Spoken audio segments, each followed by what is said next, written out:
Good evening, viewers. My name is Nkosie, Emmanuel Senior, your host on The Beer with Nkosie. Some call it Zambezi Dialogue. Zambezi, maybe I may start with putting a disclaimer that our discussion here does not reflect the position of the brewers of Zambezi. We are doing this, we are drinking Zambezi because we are the fans of the classic beer they brew. Today on the show, I have Comrade, maybe I start from the left, Comrade Tando Buji, a pro-democracy campaigner from Bulawayo, and I have Comrade McDonald Munyoro, another pro-democracy campaigner and a human rights defender from Harare. Both of them will further introduce themselves. Comrades. Yeah, one Sundays for you, dear Comrade Nkosie. Thank And you. yes, my name is Tando Buji, like Comrade Nkosie said. I'm a pro-democracy campaigner, but most importantly, I work for human rights. I'm a human rights advocate and I'm a human rights defender based in Bulawayo, working with Youth for Innovation. And I'm here in my personal capacity as a human rights defender called Tando, who is also feminist and loves to smile. Thanks to our feminist comrade Tando, Comrade McDonald. Introduce yourself to the viewers. How are you, my youth? How? The struggle is real. How? How are you, my youth? How? The struggle is real. How? How are you, my youth? How? My name is McDonald, and I am passionate. I'm an ardent activist when it comes to issues of young people in Zimbabwe. And I'm here on a beer with Nkosie in my personal capacity as a human rights defender, as an advocate for CSO enabling environment, as an author, and also as a young person who comes from the ghetto, who understands the plight of young people in Zimbabwe. And I do not take it lightly. It's a privilege for me. It's an honor for me to be on this show tonight. Thank you very much. Thank you very much, Comrade McDonald. Thank you very much, Comrade Tando. One thing I like about this show, we demystify the myth. Yekuti, when people are drinking beer, they can't discuss anything critical or anything important. On a beer with Nkosie, we touch, we discuss issues which affect livelihoods, issues which inform or which looks at the current affairs. That is exactly what we do. I always say, alcohol, yes, because no great story started with someone eating a salad. So today, tonight, our topic is a generation missing in action, whether to or not to. Maybe it's important for me in this discussion, maybe to, in a second or so, to look at the yesteryear generation. We have comrades, we have our forefathers who went to the liberation struggle to fight against colonialism. They were young, they were of our age. They just went there because of belief, ideology, and commitment. They did not have any pediums. They did not have anything to say. There was no social media there. They were not uploaded by anyone on Facebook or whatever. It was not there at that time. But they went and said, we are going to commit ourselves to do this for the country. I met some former freedom fighters. Some of them were women. They told me they were 14, 15, 17, 18, whatever. At a tender age, they went to fight for the country. What is happening with our generation? Are we that conscious to say, whatever the challenges we are facing today, can we have that commitment to say, we are going to commit ourselves to that extent and say, to address this, to look, to try, like we have this status quo, to try and fix issues in our country, we are going to do this. Are we a generation which can commit ourselves to that extent? I will ask you to respond first. We go to Comrade. All right, thank you very much, Comrade Oslat. One thing I like and love about the Zimbabwean history is that as the country, we went through different epochs of oppression where we could not enjoy the many rights which we enjoy today. And at some point, it had to take a generation that said that enough was enough. We all know of Brian. We all know of Sekuru Kabuli. And that was the generation in its own. We all know of the different statesmen of Zimbabwe, the different icons and heroes, like Tongoga, Robert Mugabe, among others. On its own, it was a generation.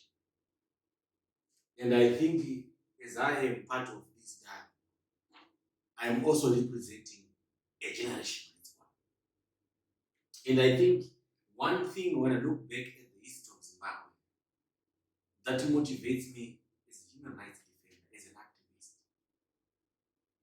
was that our forefathers at some point in their youthfulness, they saw and realized that their rights were being violated.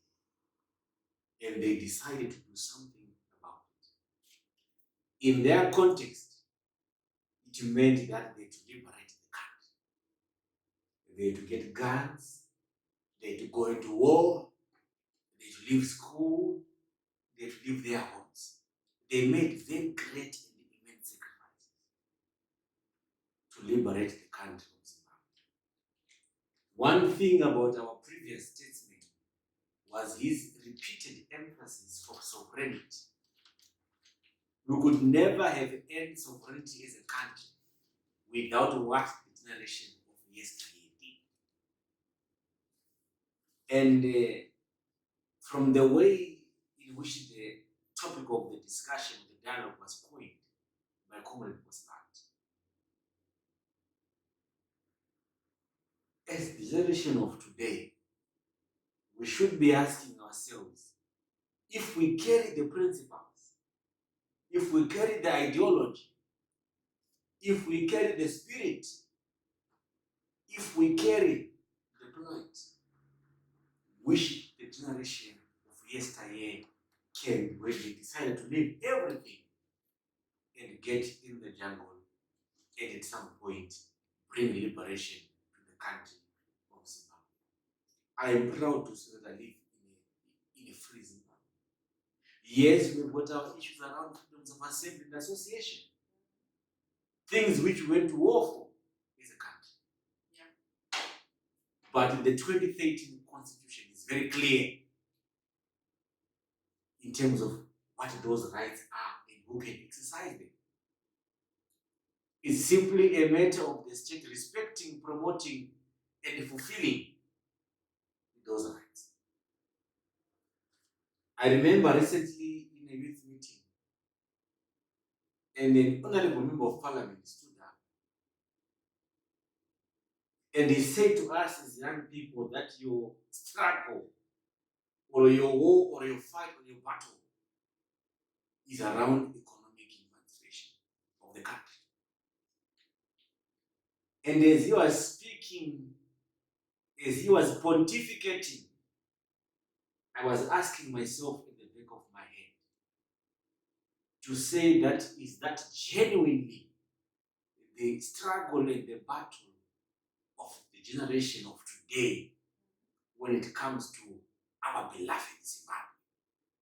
Because when we look at Zimbabwe as young people, when we had our first cabinet, our first set of ministers, they were young people, fresh blood.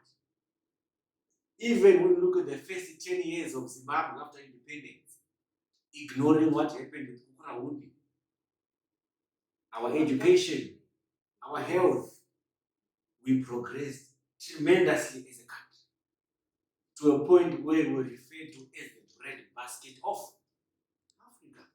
Something which even in our worst case and scenario of today, we are still referred to as the breadbasket of Africa.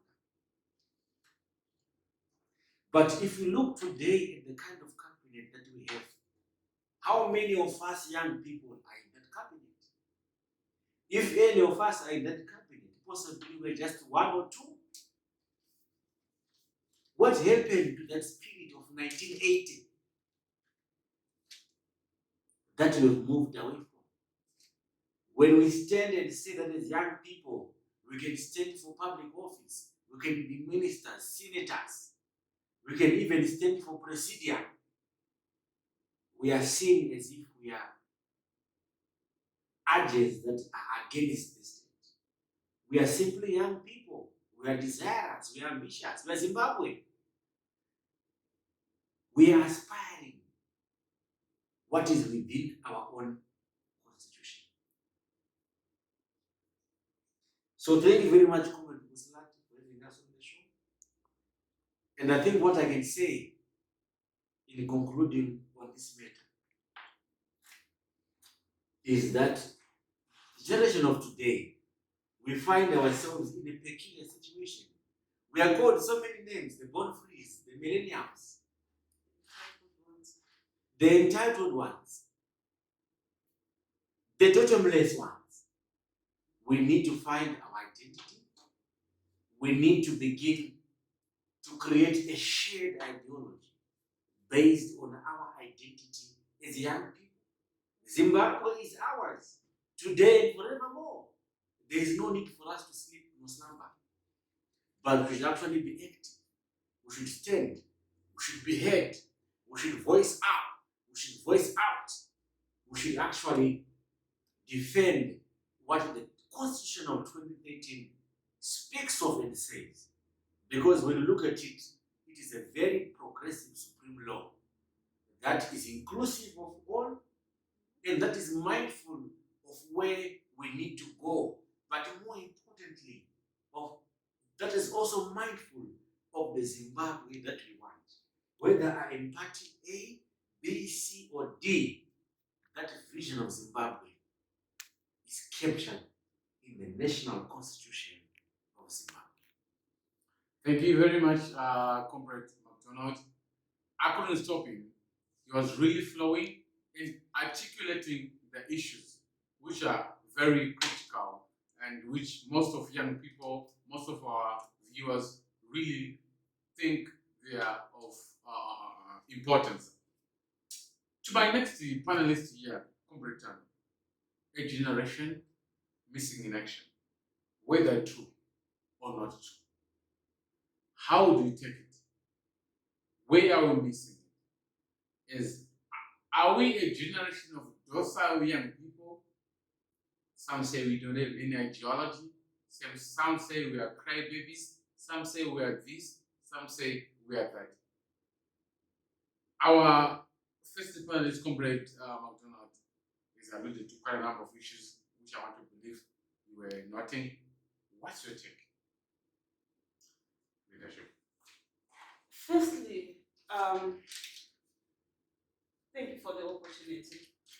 But I must say that when Comrade McDonald was speaking, he said disregarding Kukuraundi.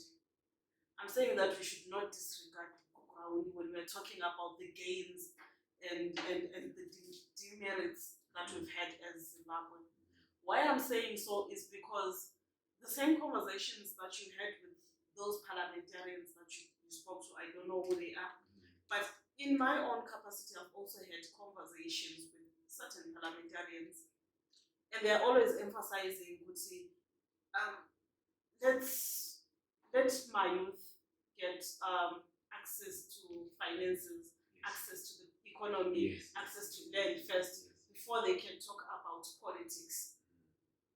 And I'm like, isn't politics the pinnacle of where we are as young people right now? Because if we are not in politics, if we are not in leadership, how do we access that land? Probably those parliamentarians that are there right now, they accessed that land through the chimurenga that they went through. Yes. And they are here right now and they are enjoying and they have the resources to be controlling the rest of the nation because they have political power. Why should we as young people not aspire to have political power? So that's my take number one, Comrade Nkosie. At some point in time, we have to limit what youth should get and what youth should not get. And in talking about those limits, we had the Chimurenga. That was the generation of our fathers and grandfathers. But we have this generation that is before us. We have the Chimurenga. We have the golden years in the 80s and maybe early 90s. And this generation that we are supposed to look up to, this is the generation that went into the civil society first, and they established some form of support base around the struggles that they were facing. And as we are right now, we are standing for ourselves as young people under the ages of 35. We have us and we have these people born on the year 2000. If I ask the struggle that this person born on the year 2000, who is now 20 years, wow. Our struggles are different, but we are all still young people. And in our struggles being different, it means that there are a lot of things that the other generations gained that we don't have access to. Land being number one. And as we know, Zimbabwe industries are being closed. They are continuing being closed despite the DMAPs and the Zim assets that we've had. And we have the Agenda 2030s that look forward to industrialization, technology, etc. But we as young people still are not there because there's someone holding the economy close to them who doesn't want to share power with either the civil society or the government itself. And to me, that on its own means, Kuti, we are a generation missing in action, as your question is asking. We are missing economically, we are missing politically. Missing politically because there's someone who is saying, no, you guys just get to the economy first before you come to us. And even in the civil society itself, someone is saying, not yet, just fight a little bit more. But how long are we going to be fighting for? Because we are the field runners. We are the ones who are there when there are rallies. We are the ones who are there when there are workshops. We are the ones who are the task force when we are cutting grass in someone's company. But really, we need the power. And in needing the power, not for us, but so that we can have that healthy transition throughout the different generations that we have. And issues to do with legislation, issues to do with the implementation of that particular legislation and those particular actions that we need to take as a country to move forward. We need to be there as young people. But we are missing in a way or the other. And in us being missing, if I'm talking about us, the generations who were born in the late 1980s and raised in the 1990s and found themselves in the 2000s, we are the people who gave birth to these 2000s that are here. But we have nothing to give to them because we're kind of somewhere there. Long story short. Thank you very much, Comrade Tango. If I may, in a second or so, pick one of the key issues she raised. She says, we are a generation missing action. Comrade Tango, before I come to Comrade McDonald, what do you think, or what do you propose can be done? We are a generation missing action. Is it because we're on your side? Is it because we do not have direction, we don't have ideology, we don't have this or that? Because the generation of the yesteryear is alluded to in the title of our discussion, went to fight for the entire country, somewhere 15, somewhere 14, somewhere this, somewhere that. What is wrong with our generation? What do you recommend? Or what do you think must be done? Leader, I think we must stop blaming ourselves because not everything is our fault. Yes, we have our mishaps. Even during war times, some people were killed because they were sellouts. Some people experienced a lot of different um, experiences because there were these kinds of people. We had different identities, and identities either born with or developed along the way, or emotions carrying someone to that particular positions. But one thing that I realized with the way in which we were brought up as Africans, now I'm not just talking to Zimbabwe. If you are black, you think you have fault. You think, black people, why don't they do this A, B, C, D, E? Why are maybe Shona people behaving in the way they are behaving? Why are the white people behaving in the way they are behaving? And I've realized that this it set us back, set us a lot of steps behind finding fault within ourselves. And I think at some point in time, we really need to realize that we have fault, yes. We have mishaps, yes. We have shortfalls, yes. But someone made a commitment, I'm going into the government and I'm going to create space for this person. I'm going to invest in their education. Someone went into the civil society and said that I'm going to empower this person to be something. And someone went into the private sector and said, yes, I'm going to make profits, but this money that I'm going to make will make us a better people. But we carry on blaming ourselves. And as much as we are blaming ourselves, we are not actually doing anything to improve who we are. As much as it is necessary to reflect and introspect, but I think the blame game must stop between and within people who think that they have the same identity and are vying for the same vision. There has to be that line where we're saying, okay, we know Tando has this and this and this fault. Unfortunately, in the liberation war, they would execute sellouts and stuff. But as much as we know Kuti Tando has this and this and that fault, we should not engage her maybe in this and this and that. But it doesn't mean Kuti she's not part of us. But we want the same thing as young people, and we are going towards this one vision as young people, that we want to create something better for us and for the next generations that live after us. So I think, yes, we have faults. Yes, we should think what's wrong and what's right, but the starting point is not blaming ourselves. It's actually pointing those fingers at those people who have the 60% chunk of the fault. And those people need to take it as constructive criticism, especially if we share the same identities. Thank you very much, Comrade Tando. Once again, I demystify on this show, we demystify the myth that when imbibing beer, people cannot discuss very critical issues. On the show, the Beer with Nkosie, we really discuss issues, critical and very important issues, which affect the livelihoods of the people of Zimbabwe. I move on to Comrade McDonald.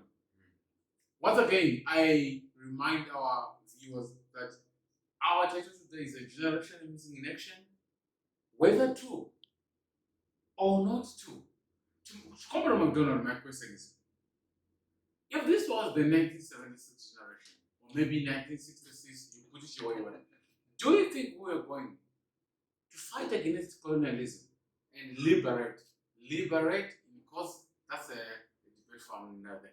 Do you think we are going to liberate this country? I think before we go to 1976, it is very important for me to buttress a few points around this generation missing in action.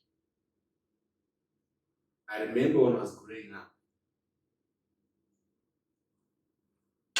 and I'm sure all of us in this generation can relate with these things. We are that generation that lost our parents to HIV and AIDS.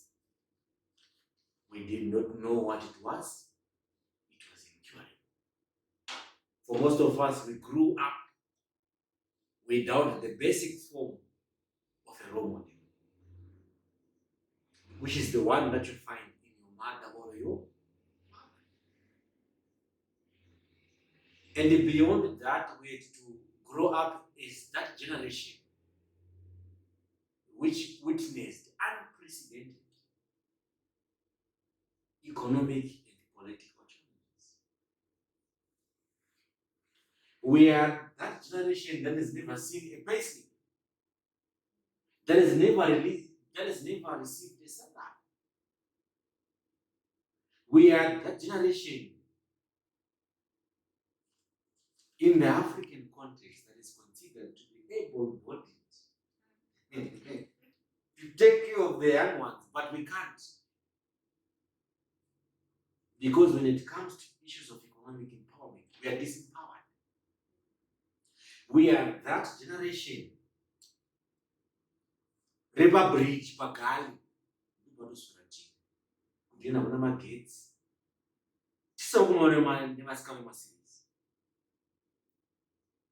that is typically our story as a generation. Whether you are a graduate, a master's, or a PhD holder, it's the same across.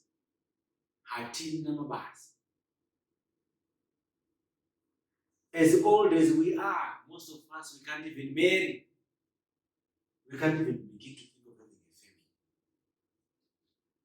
Yet we are citizens of Zimbabwe. And there is a natural and very distinct role that is placed in us to lead the country forward. But as a broken, as a disempowered, as a marginalized and excluded generation, how do we come in the matrix and begin to provide leadership?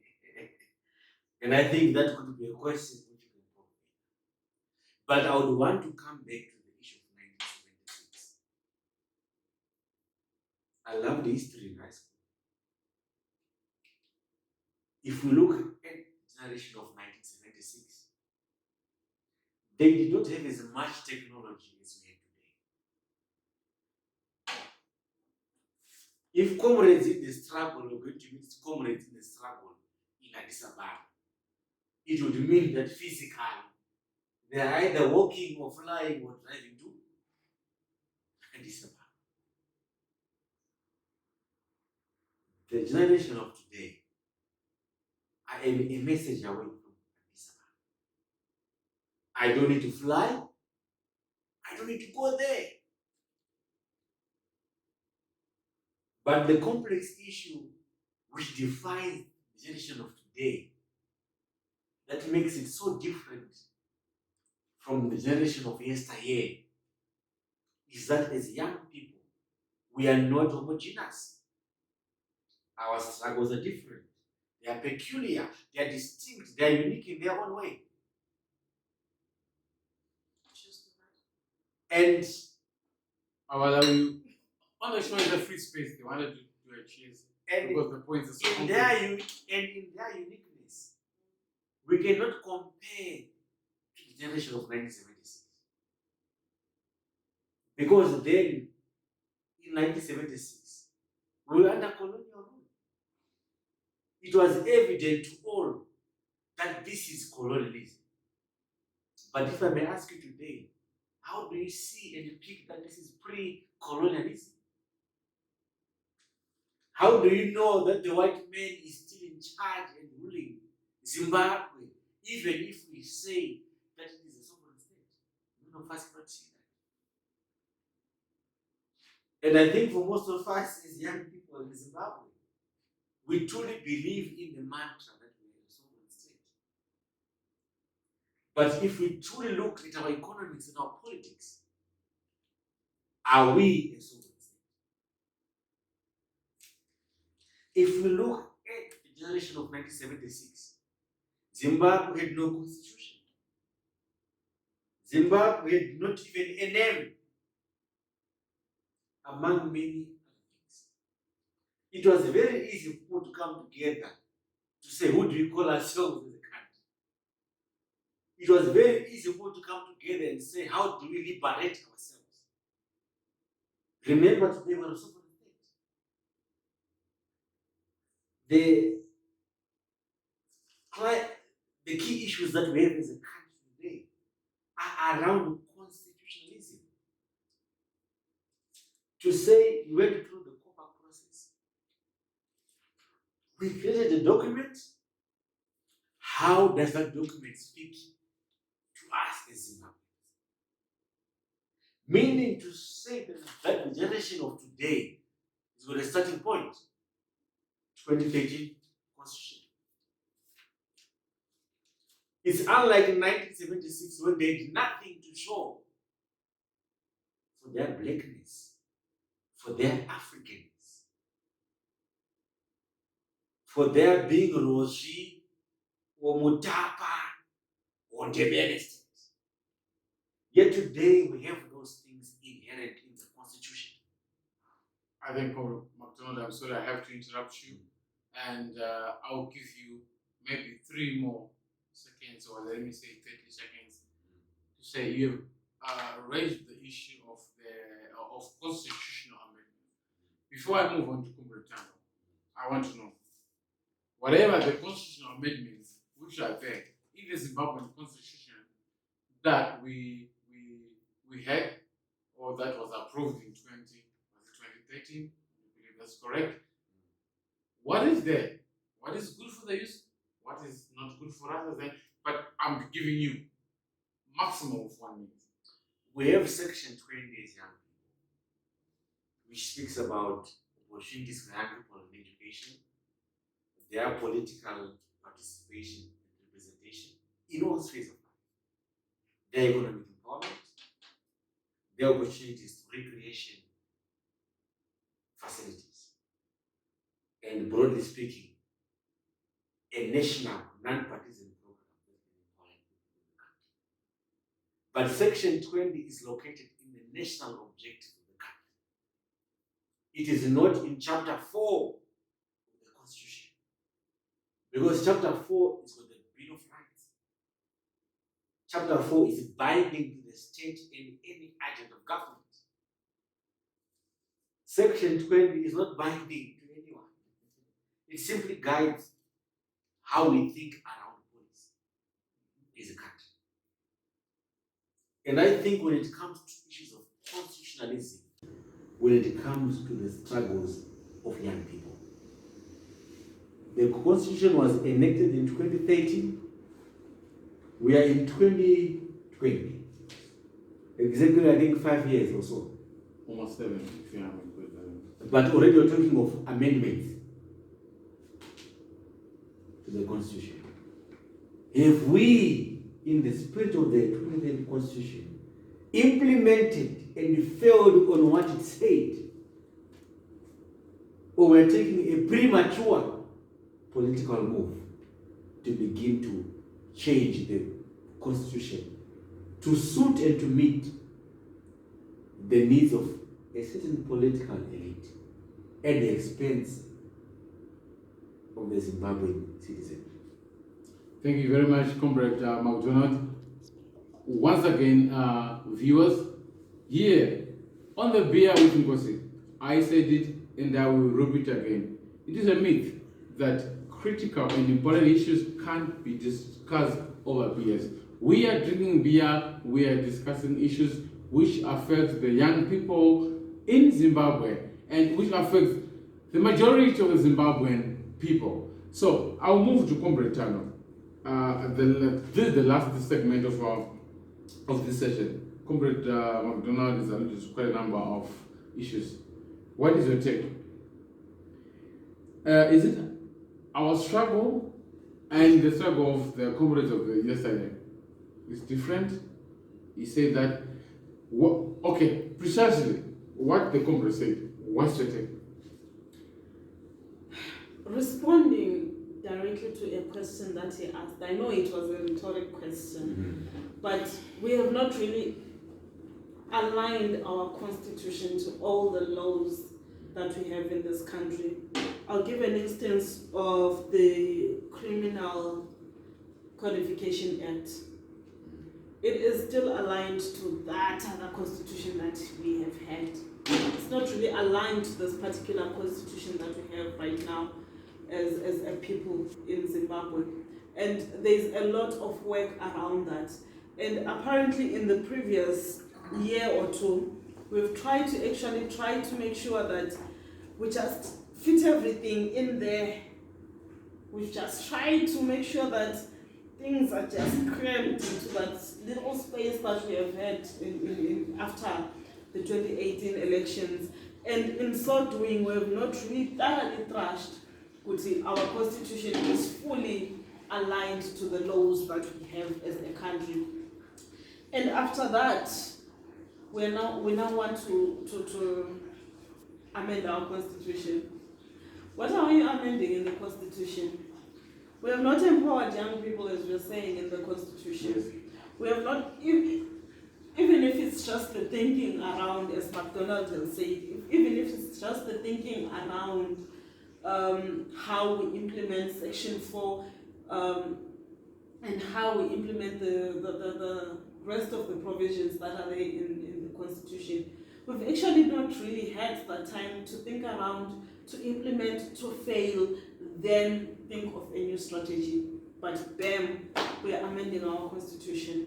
And in BAM amending our Constitution, we want to give 10 seats to young people. Spoiler alert, young people make the majority of this country. And young people should actually be the majority in Parliament. But we have one or two, and you'd hear parliamentarians saying, we gave you my seats, what more do you want? We died for this country. Come on, guys.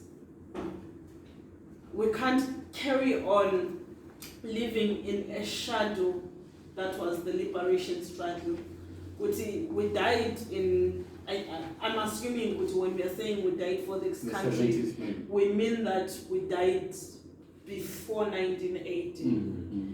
And if we mean that we died before 1980 and we had this draconic law that we were using all this time, and we came to 1999 and we didn't agree on there was a vote of no confidence for the Constitution amendment then that we finally passed in was it 2013, around that time, we finally had our referendum, because we now really want a new constitution and we want to bring the things that appeal and affect us as the people of Zimbabwe. It took us a long time from just after 1980, just after the Lancaster House Constitution, to this 2013 Constitution that we have. And then we want to amend this particular constitution that we have without actually really aligning it into law and seeing whether it works or not. We can't really continue working. It could be emotions, it could be egos. I don't know what else is informing some moves that we are taking as a country, but I'm certain that it's really not the people. And if we are to look at the state in its composition, the government should be serving the people, the people's interests, and all those other players that are involved. And us actually agreeing on this course of action that we want to take, we would have had strategies that we put in place, and those strategies fail, and then we seek to implement new strategies.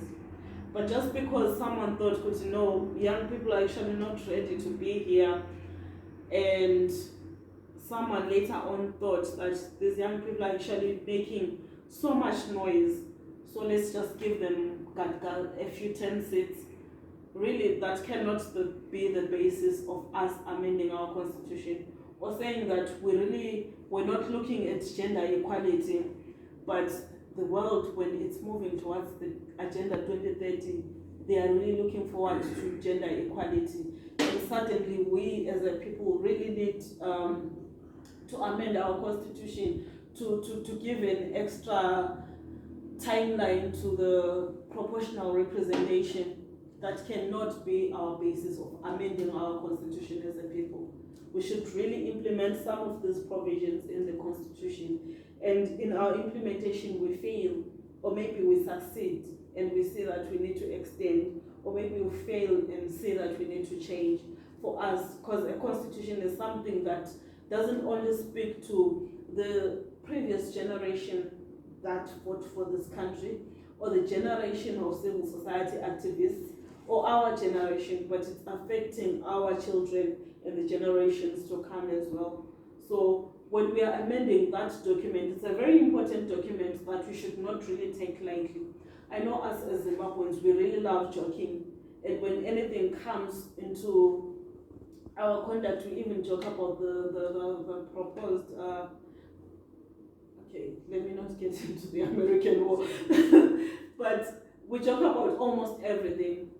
And if it's something that's affecting our livelihoods and the generations to come, I think it's time to put a stop on that and actually try to make sure that when we say we are amending, we really need to amend after exhausting all the other options that we had agreed on as a people. Thank you very much, Comrade Tando. That was very clear. I cannot add or subtract. Viewers, if you have questions, or maybe if you want to add or maybe challenge some of the issues being raised here, our WhatsApp is 0714-019-030. I repeat that, 0714-019-030. You can post your question here. In conclusion, our fellow panelists here have raised quite a number of very important issues. I'll give them 1 minute each, starting with Comrade McDonald. Okay. Comrade, we have discussed, we have diagnosed the problem. What is the prescription? Thank you very much, Comrade Postlight. This is a very free space. We can drink. We are drinking actually. Unfortunately, mine is almost down. And you can confess. And I strongly feel that there are certain issues before concluding on this matter that Comrade Tando is raised. If we look at the demographics of Zimbabwe, young people make 67.7% plus, depending on how you define youth. Whether you go beyond 18 and 15. So in essence, young people are making the majority in our country. If we look at the 9th Parliament right now, we have at most 5 young people. Those that are 35 years and below, sitting within Parliament. How many legislators do we have in Parliament? Over 200. How many of those are you? 5. And as young people, what's our demographic standing when we look at the country? It's over 67%. Are we a country that is driven towards and by posterity? Or that kind of a country that is self-serving to the political elite? Today I'm 30-something. We have our next presidential elections coming in 2023. Yes.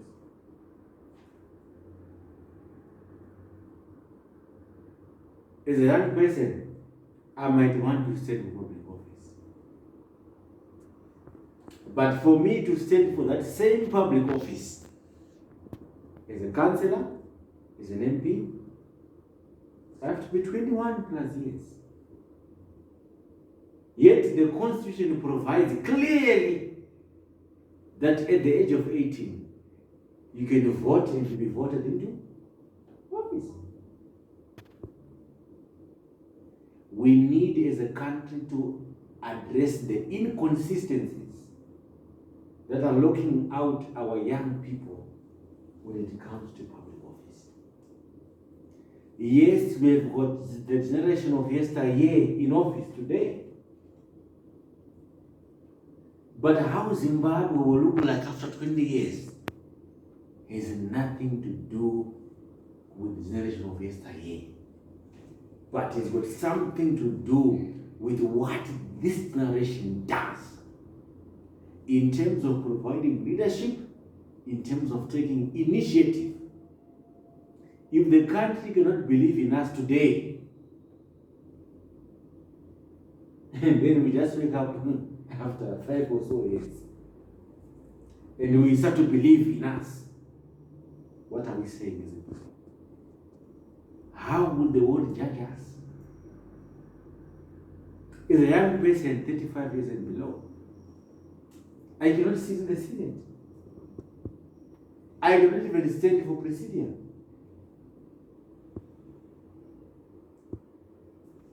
Yes, in the 2018 elections, we have a considerable number of young people within council, these local authorities. Some of them are even mayors. It is encouraging to us as a generation. But is it enough and representative of that 67 plus? It's a question coming to life. Coming to issue around the prescription. I don't know if at liberty to detail the way forward. Nekuti pano pajekerera atiziva kuterera.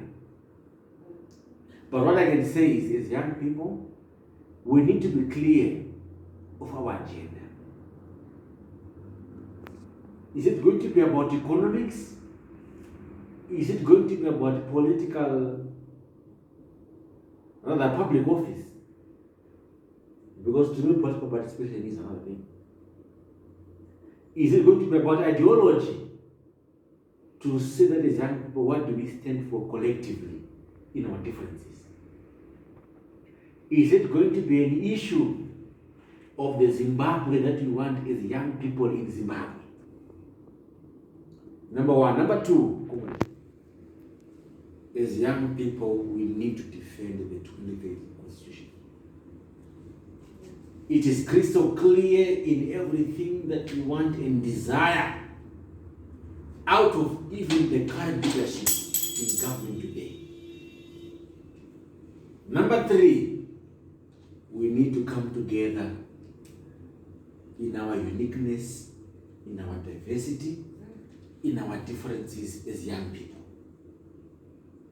Nekuti chinhu chinonzi Zimbabwe ndechedu tese.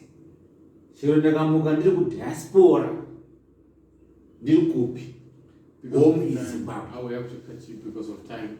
Thank you very much, Comrade McDonald. You have raised quite a number of very critical issues. I cannot actually add or subtract. I liked when you raised the issue of us defending the 2013 Constitution. Look, this Constitution was just like authenticated or ratified in 2013. We are already changing it. The American Constitution was 1447. I need guidance from anyone who knows. Like so many hundred years ago. Look at how many times has the American Constitution, which I'm not saying is a perfect constitution, I'm saying 14 something or maybe 15 something, I'm forgetting there, but I'm like, we wrote something in 2013, it's going to be changed, this and that, this must stay, this must go, this must what? What is wrong with us? Okay, we have, as we conclude, I will not be linear like what I've done to Comrade McDonald. You have 60 seconds. Inequality. Yeah. No, this is not inequality. Exclusion. This is not inequality. Marginalization. Marginalization. No, it's not. Because of time on the program, leadership, you have a minute. What do you have to say? I have to say that we as young people really have a place. We really have the opportunity to say something if we want to say something. But how we say that something is up to us. How we actually communicate, which languages we actually use to communicate what we have to say, it's really up to us. And it's being up to us, we really have to kind of find a consensus, find a common ground where we really need to say that through this particular process, we are going to achieve what we want to achieve. Not that we want to really fight, because as a people we have differences, and in us having differences, it means that we are going to disagree in a way or the other. Well, talking in my language, I'm a peace practitioner, by the way. Conflict is inevitable, and conflict is necessary. And because we are not agreeing with the yesteryear generation, doesn't mean that we hate them or that we're fighting them, but it means that there's something we as people in this generation want to see for us and for our children, that they are actually not really seeing in the way that we are seeing things. And in a way, we would really need to communicate that. And in us communicating that, it means that we're actually taking a stand. We're not being idle. We are not being docile. We are not being judgmental. We are not feeling like we are entitled. And if I can spend a night at a bar not going home, it means that whoever is at home from the yesteryear needs to get that message, because by not communicating with them and doing something else, I'm actually really communicating with them that there is something wrong, and we really need to take action as a people going forward. Thank you, Comrade. Thank you very much, Comrade Tando. She said, as young people, we need to find a common ground. My name is Nkosie Senior. Thank you, Tando. Thank you, Comrade Donald. Sorry, comrade leader. I think in the spirit of the freeness and openness in this time, Yes. we are headed as a country towards several constitutional amendments. Yeah. They have got a very big bearing to our country. More importantly to this generation. Because what happens this year or the day after affects this generation more than any other generation in Zimbabwe. As young people, we need to be mindful of those constitutional amendments. Number one is the issue around the women's proportional representation in the parliament. Already women are saying they don't want the quota system. We're saying that. They want 50-50. You are In saying Parliament. that you are I'm agreeing. saying that. Yes, I in will come to parliament. you. I'll give you a minute to finish. Then I come In to Parliament. it. Cabinet resolved anonymously. We don't know how and through what mechanism or which prophecy to give 10 seats to young people, adding all the current seats within parliament. And we are saying as a country we are under austerity measures. How on earth will 10 young people in parliament be representative of the 67+% of young people in Zimbabwe? We need to be critical of these things. We have the issue of the running mates on deputies for presidents. We have the issue on the public prosecutor.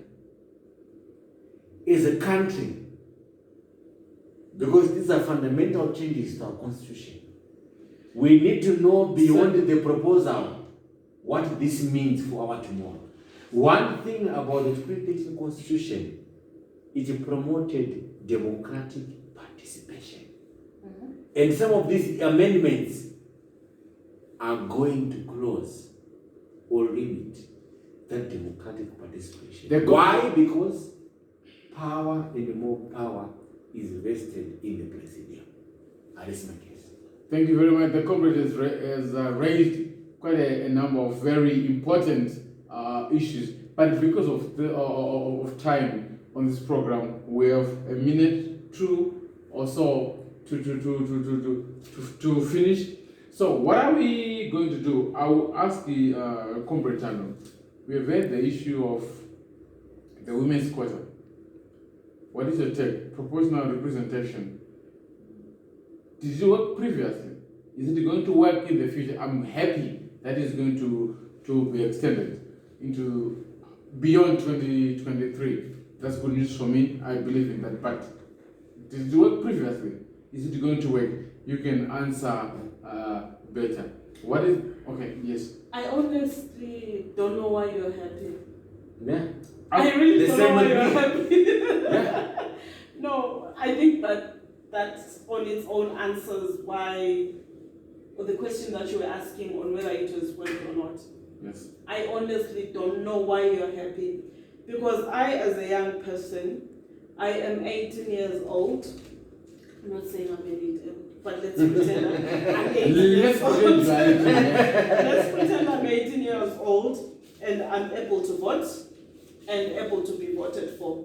Okay, maybe, let's say I'm 21 years old, able to vote and able to be voted for. At 21, would I have gained 10 years experience in a particular political party? And those are the political parties that determine who stands for them through the proportional representation.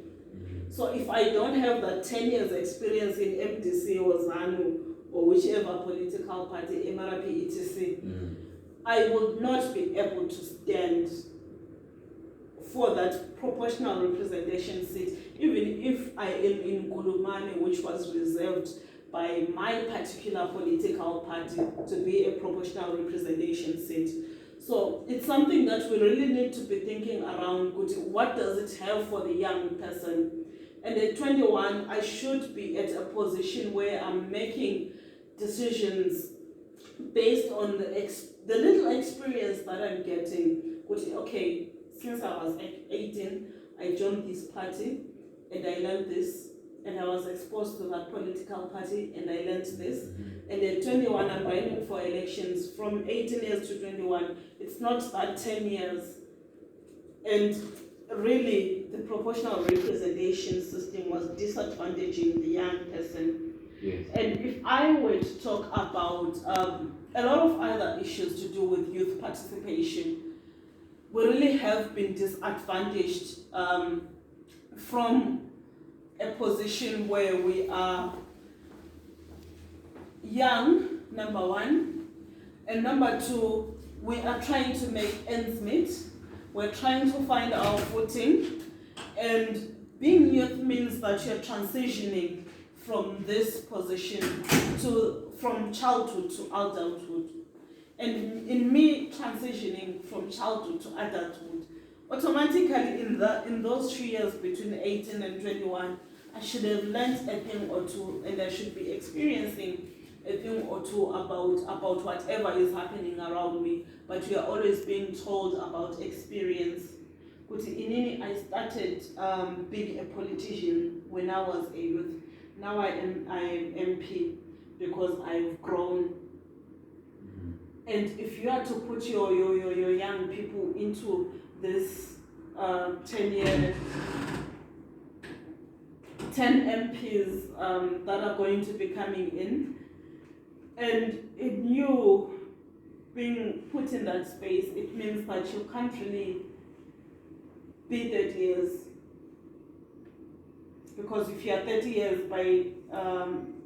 then after the next 5 years, you won't be youth anymore.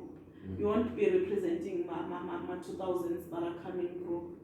But we actually should be creating space for these 2000s that are coming through to actually also have a say in their own generation, for them to influence the generations to come. So it's a lot of issues, comrade. Thank you very much, Comrade Tando. Yeah. But she said By the time you're 35, you might not be a youth to really relate or represent the issues. Yema 2000. Comrades and friends, I want to thank you for viewers. I thank you for following this segment, this program. This is your program, Kosate Manamo Senior, your host, A Beer with Nkosie. Our WhatsApp is always the same, 0714-019-030. We will take a toast and say, it is a myth that a beer is always taken when people are not discussing critical issues. We discuss the critical issues. Cheers. Cheers. Cheers.